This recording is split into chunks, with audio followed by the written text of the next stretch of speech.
the advice that I can give to my children and my nieces and nephews, and really I think it is, if you're passionate about something, follow it. Don't let anyone try and knock you off your passion, because you'll find inner solitude by following what you believe you want to do.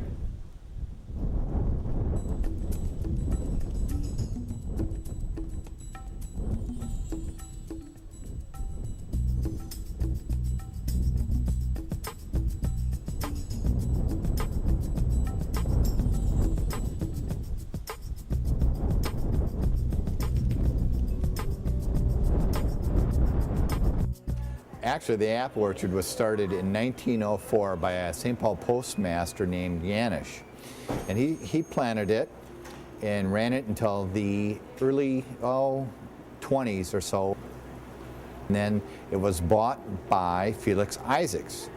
Felix Isaacs ran the orchard from the 20s until 1958.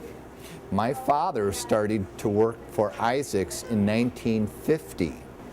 My father had a dream of not working in an office. He was a city boy that loved the country. He saw an ad in the paper and answered the ad in the paper, and it was for a hired man to work at Pine Tree Apple Orchard. And my father came out and was interviewed by Isaacs, got the job, and the rest is history. My father had 6 children. And my mother, I should say, too. Mom and Dad had 6 children, and they're all actively involved in the orchard operation. I have 2 sisters that are older than me, Barb and Mary. There's 2 boys, myself and my brother Bill, and then there are 2 children that are younger, 2 sisters that are younger, Nancy and Jean. So there's 2 girls, 2 boys, 2 girls. We actually all worked at the apple orchard when we were all growing up, through grade school, high school, and then after we graduated, some of us went off to college. I went off for a year and came back and started to work for my dad in the early 70s. My sisters, 2 older sisters, went to college. Barb actually graduated. Mary went for 2 years. After Barb graduated, and then after 2 years, Mary came back and started to work for the orchard. My brother graduated from high school and immediately came to the orchard. My sister Nancy had a couple years of college, and then she came back, and Jean also went to college for a couple years and then came back to the apple orchard. Actually, right now I think there's 7 or 8 grandchildren right now. I have 3 children that have worked here while they were growing up. 2 of them actually work here. My son is working here full-time with me, and my other son works kind of part-time for us. I have, my nephew has worked for us. My niece, Ann Rangel, works for us all the time right now. She's a full-time employee, and my nephew Sam works for us on a part-time basis.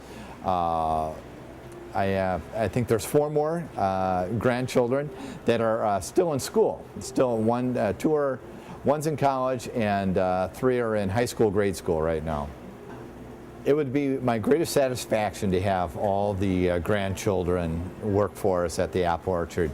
Unfortunately, I don't think there's probably enough room for everybody to be involved. What do you do here, Chad? I do everything. Mainly strawberries. What? I grow the strawberries and the pumpkins. You really? Tell them I your thought you were a process. tractor driver. What's that? Tell them the process of planting these things. Oh God, it's complicated. I'm freezing here, the camera. I got nothing. Mary is actually the next oldest. She's in charge of the bakery. My sister Nancy is in charge of the sales room, and she makes sure that we have enough apples to sell on the shelves. The youngest, Jean, actually works with my mother and Mary in the bakery. Cider floats. Cider floats. I've never had one. Thanks for being my echo. It's good. Is cider float good? Yeah. I don't know. I've never had one either. My mother is still alive, 83 years old. You can mix and match. You can put ice cream with your donut. You can Oh, back have here? caramel. Ice cream cookies. Cookies, muffins. Caramel. Caramel. A caramel queen. I forgot about the caramel queen. Caramel and apple. We're usually open, the orchard usually opens around August 1st and stay opens until the end of February. Over that particular point in time, we have a very nice peak where it starts to get busy right after Labor Day, and it peaks about the third week in October, and then it kind of gradually slows down. So November is kind of a slow month. There's a little spike that we have around Thanksgiving for the pies that we sell right there, and there's another little spike around Christmas. And then after Christmas, the real apple lovers come out and buy apples from us. So it is, we get to see a lot of people throughout the course of the year, but it's very interesting. It's really a nice spot.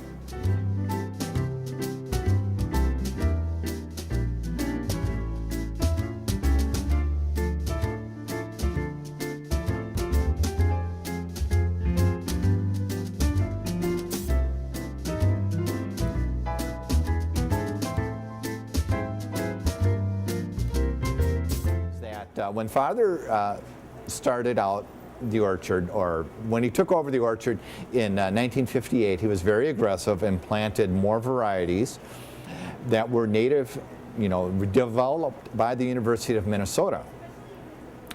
At that particular point in time, the planting space was, let's say, 20 feet between the trees, and the rows maybe were 24 feet apart.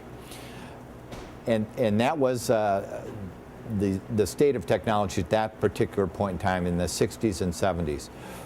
As we have evolved as a business now, technology has changed. Things are a little bit more high density than they were back then. And now we're at probably almost 500 to 600 trees per acre. The planting distance has now gone down to 4 feet between the trees and about 20 feet between the rows. So, and there's new varieties that the University of Minnesota has developed. There's more diversity. We've had more value-added products that we've added to our sale here, to our sales room here. So it's just, it's a little bit more of a different business that we have now than when he first purchased the orchard. It's just not selling apples anymore. It's apples plus a little bit of everything else. He actually liked to play golf a lot, so he didn't. He would come by, and he still wanted to keep his hand on the pulse. He was always very interested in what we were doing out in the orchard, because that's really where he cut his teeth. That's where he really developed. He was an apple grower, and he liked the new varieties. He liked the new plantings, and he was just always kind of curious as what we were doing out there. So I look at it and I reflect back on the advice that I can give to my children and my nieces and nephews. And really, I think it is, if you're passionate about something, follow it. Don't let anyone try and knock you off your passion, because you'll find inner solitude by following what you believe you want to do. And you'll find enjoyment.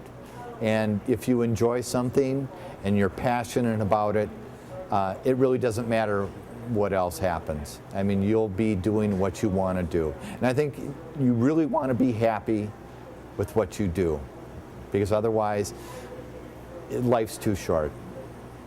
So you enjoy what you do.